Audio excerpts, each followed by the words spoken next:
This is a solenoid for the Schulze Pretreatmaker 3, 4, and 5, or better known as an electromagnetic valve set.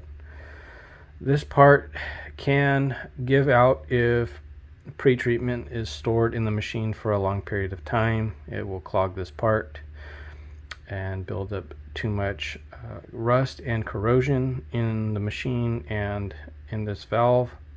So at that point in time, you'll need to replace it, or it may have gone through so much use and you'll need to replace it then.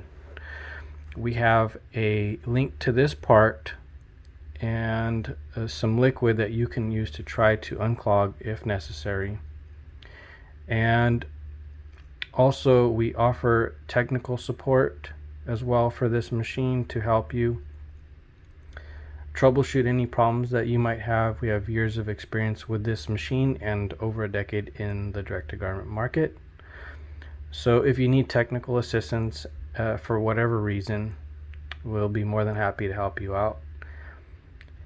And also, please don't forget to like this video and subscribe to our channel. And please, when you are thinking about consumables, please purchase from our store, because it helps keep us in business and it helps us to provide useful videos for you to help you build confidence, save money, and print successfully. Thank you for watching, and please don't forget to like and subscribe and support us.